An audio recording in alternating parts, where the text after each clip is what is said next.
What is your theory, or what do you believe about why a couple of those trainers were killed by the orcas, like dragged down and drowned by the orcas? Why do you think that anger, happened? frustration, Really? anger, no question about it.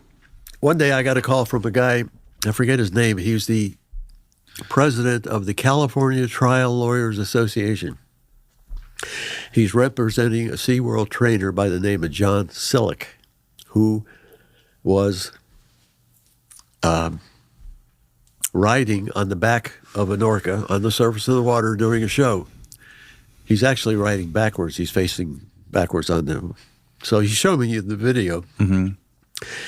Another orca leaps up and deliberately lands right on him, breaking most of the bones in her body, and really... Oh, my God. So this guy flew me out to California and showed me this and wanted me to be, well, I was expert. Oh, there's video of it? Yeah, that's it right there. Play that. You see, he's facing backwards. Okay, I see. This is deliberate. Does that not work, Steve? Oh. So he needs an eyewitness video who actually trained orcas to say that, because there are millions. So he could sue SeaWorld. No, they're going to sue. That's a done deal. Okay. How much is How much? Right. $100 million or what? This is another lady. Her name was. So anyhow, let me go back to. They're going to show the video of this guy getting slammed, I think.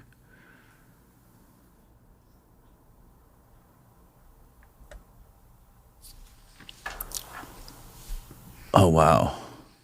Oh, here it comes. He's riding on the dorsal fin, going backwards. And he deliberately did that. See that? Oh, my Lord. So this guy said, will you testify that in court? I said, yeah, I will if you agree to go to court. Because historically, this is not the first time. There are many of these. And they always settle out of court. Right. It's kept quiet. And that's why this guy got hurt, because the last lawyer didn't take it to court, didn't make it public, kept quiet. Take it to trial. Don't take the settlement. And he said, I promise you, I'm not taking the settlement. Mm-hmm. We don't want to see this to happen to, and he was lying to me. And of course he took the settlement. he settled, and for a lot of money, John Sillick bought a nightclub in San Diego. This guy did? Yeah, he survived. God. But the next accident, there was another one, Don Bradshaw, after that, because he didn't take it to court. Right. And there was a woman before that, she was in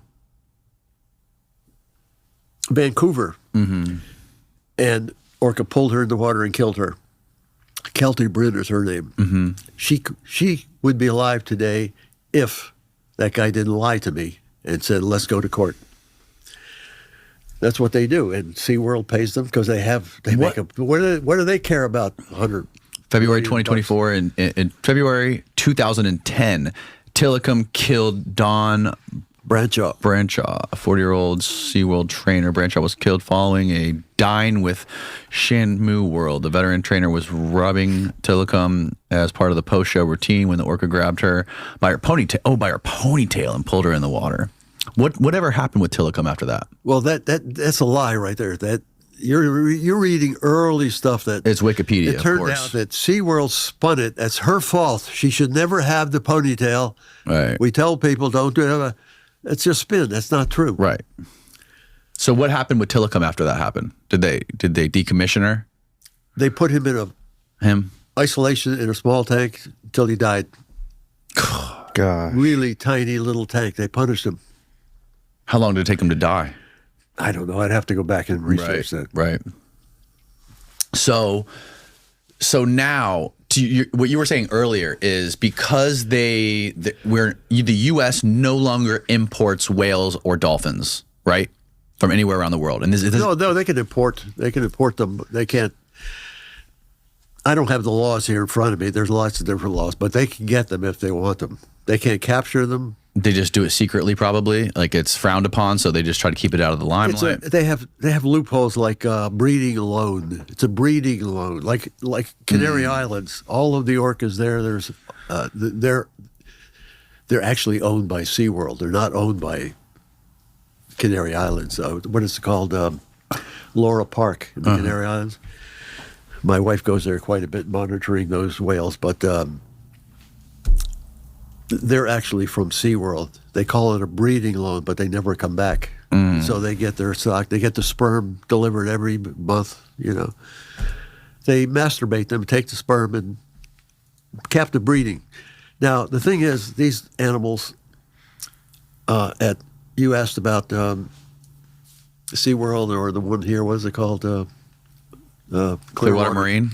Yeah, the Clearwater Marine. The way the law reads, really, you're not supposed to have dolphins in captivity unless it's an educational experience. Right. So that's the loophole. They pretend this is, and it is an educational experience, but it is a negative educational experience. It's a form of bad education. So they just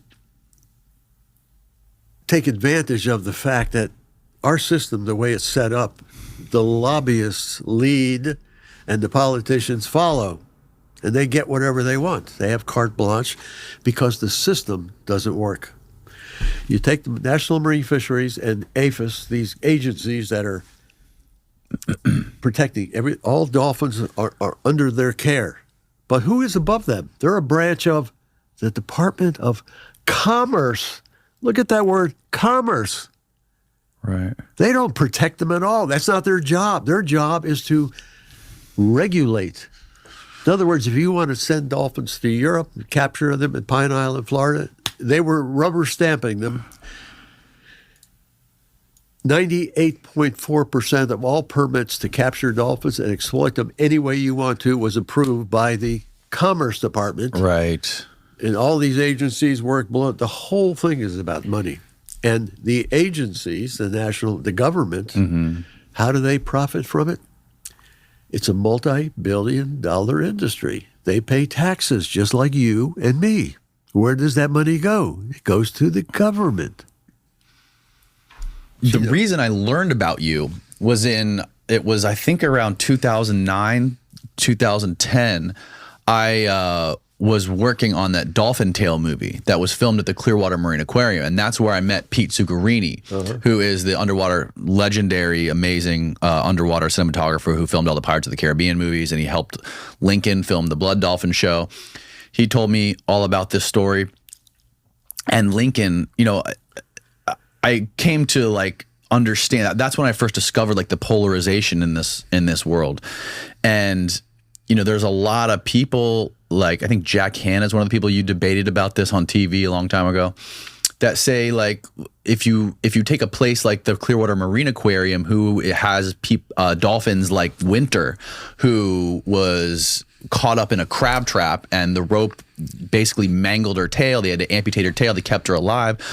Is there anything to say about aquariums like that are keeping animals that are injured that need to be rehabilitated who would have died the other way, or if they would have stayed in the wild, they would have died? Yeah, and what they're telling you about them rescuing that animal and doing whatever they did, they were absolutely correct.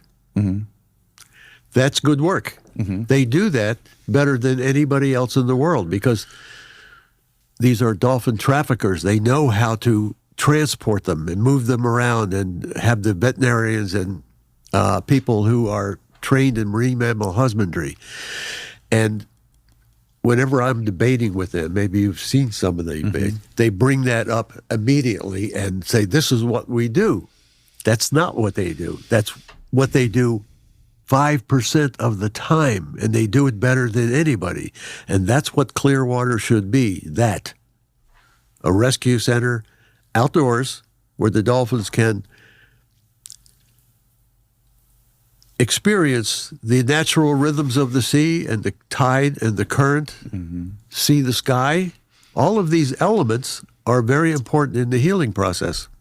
Right. You can't do that inside of a building. The reason they're in the building, and that's what I'm upset about, spending $40 million for another tank in building, instead of revolutionizing the concept. And by the way, that's what we're trying to do. We're not trying to abolish that industry. We're trying to revolutionize it, make the 5% the 95%, and forget about the 5%, which is just stupid dolphin tricks. Yeah, I guess the question is, like, where does all the money go, right? Because they spent all that money to rebuild that aquarium and build those giant. They got rid of those round wastewater tanks, and they built really big tanks for those things. And they, you know, obviously, they're show tanks. They're show tanks, right? Yeah, for shows. And obviously, the movie was a huge marketing tool for that aquarium.